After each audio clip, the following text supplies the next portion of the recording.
ओम उमा महेश्वराय नमः। आप सभी का हमारे YouTube चैनल पर हार्दिक स्वागत है। आज सुने सीता माता की कहानी।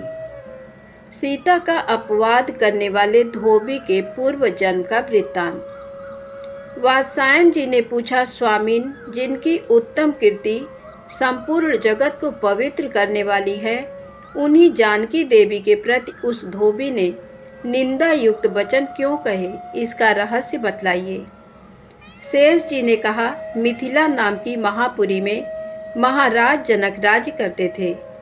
उनका नाम था सौरध्वज। एक बार वे यज्ञ के लिए पृथ्वी जोत रहे थे।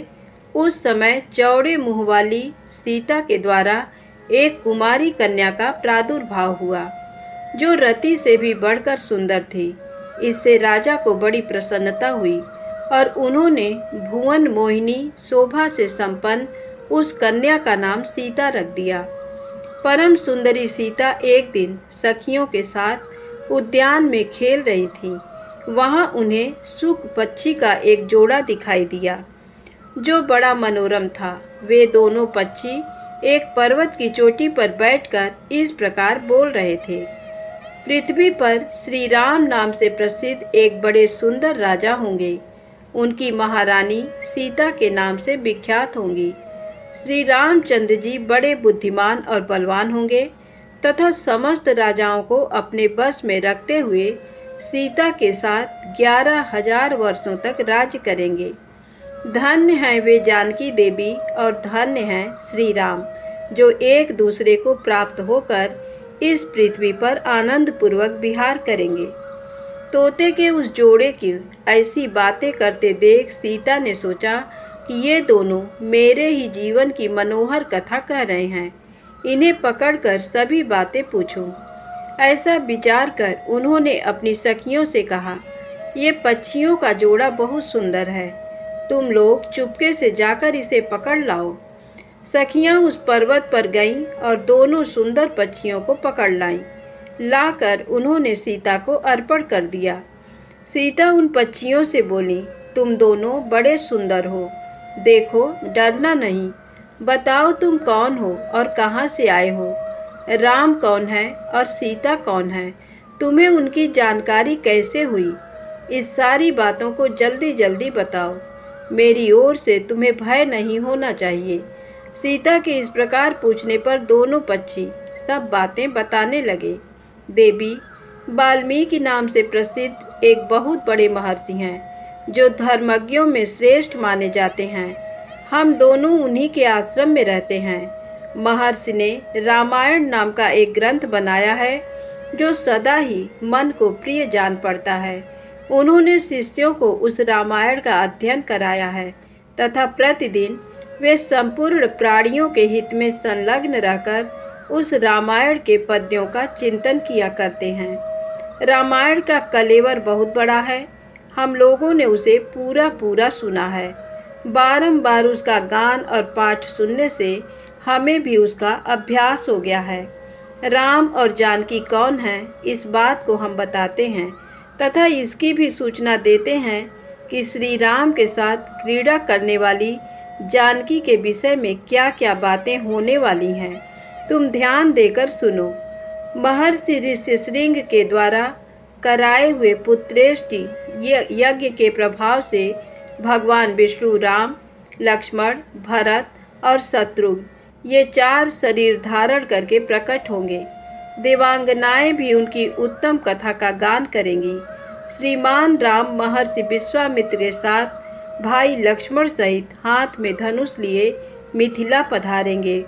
उस समय वहां एक ऐसे धनुष को, जिसका धारण करना दूसरों के लिए कठिन है, देखकर वे उसे तोड़ डालेंगे और अत्यंत मनोहर रूप वाली जानकी किशोरी सीता को अपनी धर्म पत्नी के रूप में ग्रहण करेंगे। फिर उन्हीं के साथ श्री रामचंद्र जी अपने विशाल साम्राज्य का पालन करेंगे। ये तथा और भी बहुत सी बातें वहां रहते समय हमारे सुनने में आई है। सुंदरी, हमने तुम्हें सब कुछ बता दिया। अब हम जाना चाहते हैं, हमें छोड़ दो। कानों को अत्यंत मधुर प्रतीत होने वाली पक्षियों की ये बातें सुनकर सीता ने उन्हें मन से धारण किया और पुनः उन दोनों से इस प्रकार पूछा, राम कहाँ होंगे, किसके पुत्र हैं और कैसे वे दूल्हा वेश में आकर जानकी को ग्रहण करेंगे तथा मनुष्यावतार में उनका श्री विग्रह कैसा होगा।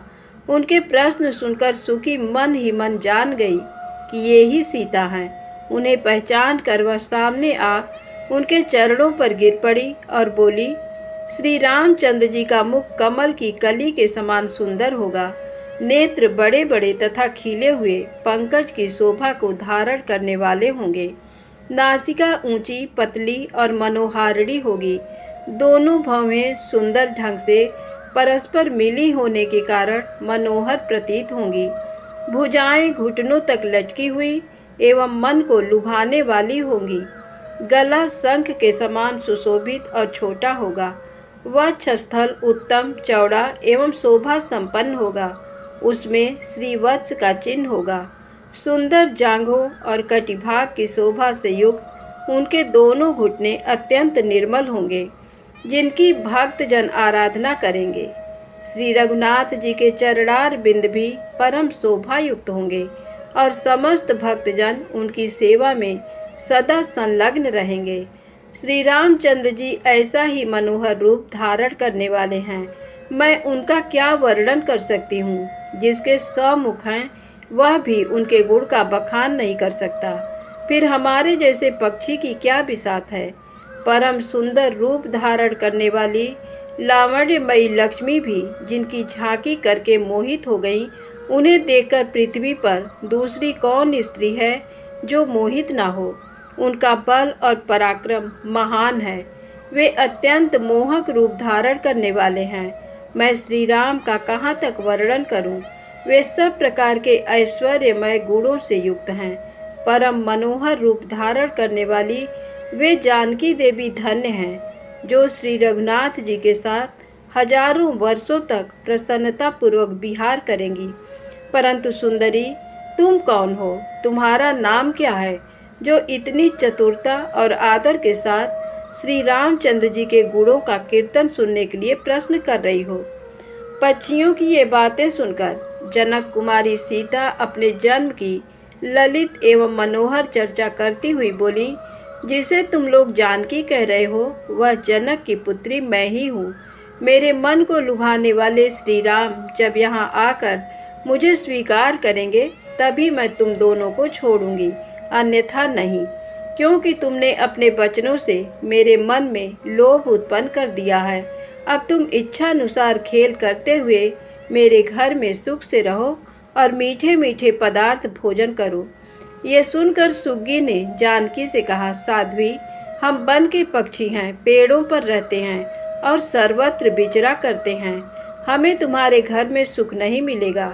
मैं गर्भिणी हूँ, अपने स्थान पर जाकर बच्चे पैदा करूँगी, उसके बाद फिर तुम्हारे यहाँ आ जाऊँगी। उसके ऐसा कहने पर भी सीता ने उसे न छोड़ा। तब उसके पति ने विनीत वाणी में उत्कंठित होकर कहा, सीता, मेरी सुंदरी भार्या को छोड़ दो, इसे क्यों रख रही हो। शोभने, ये गर्भिणी है, सदा मेरे मन में बसी रहती है। जब ये बच्चों को जन्म दे लेगी तब इसे लेकर फिर तुम्हारे पास आ जाऊंगा। तोते के ऐसा कहने पर जानकी ने कहा, महामते, तुम आराम से जा सकते हो, मगर तुम्हारी ये भार्या मेरा प्रिय करने वाली है। मैं इसे अपने पास बड़े सुख से रखूंगी। ये सुनकर पक्षी दुखित हो गया। उसने करुणा युक्त वाणी में कहा, योगी लोग जो बात कहते हैं वह सत्य ही है। किसी से कुछ ना कहें, मौन होकर रहें, नहीं तो उन्मत्त प्राणी अपने वचन रूपी दोष के कारण ही बंधन में पड़ता है। यदि हम इस पर्वत के ऊपर बैठकर वार्तालाप न करते होते तो हमारे लिए ये बंधन कैसे प्राप्त होता। इसलिए मौन ही रहना चाहिए। इतना कहकर पक्षी पुनः बोला, सुंदरी, मैं अपनी इस भार्या के बिना जीवित नहीं रह सकता, इसलिए इसे छोड़ दो। सीता, तुम बड़ी अच्छी हो, मेरी प्रार्थना मान लो। इस तरह नाना प्रकार की बातें कहकर उसने समझाया, किंतु सीता ने उसकी पत्नी को नहीं छोड़ा। तब उसकी भार्या ने क्रोध और दुख से आकुल होकर जानकी को शाप दिया, अरे जिस प्रकार तू मुझे इस समय अपने पति से विलग कर रही है, वैसे ही तुझे स्वयं भी गर्भिणी की अवस्था में श्री राम से अलग होना पड़ेगा। यूं कहकर पति वियोग के शोक से उसके प्राण निकल गए।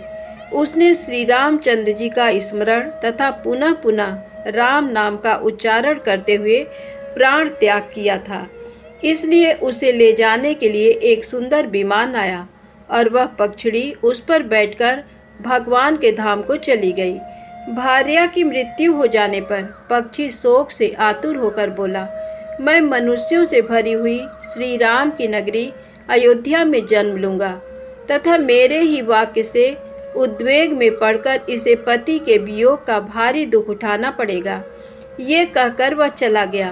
क्रोध और सीता जी का अपमान करने के कारण उसका धोबी की योनि में जन्म हुआ। जो बड़े लोगों की बुराई करते हुए क्रोध पूर्वक अपने प्राणों का परित्याग करता है, वह द्विजों में श्रेष्ठ ही क्यों ना हो, मरने के बाद नीच योनि में उत्पन्न होता है। यही बात उस तोते के लिए भी हुई। उस धोबी के कथन से ही सीता जी निंदित हुई और उन्हें पति से वियुक्त होना पड़ा। धोबी के रूप में उत्पन्न हुए उस तोते का शाप ही सीता का पति से बिछोह कराने में कारण हुआ और इसी से वे वन में गईं। धन्यवाद। कहानी अच्छी लगी हो तो कृपया मेरे चैनल को लाइक सब्सक्राइब अवश्य करें। जय माता दी।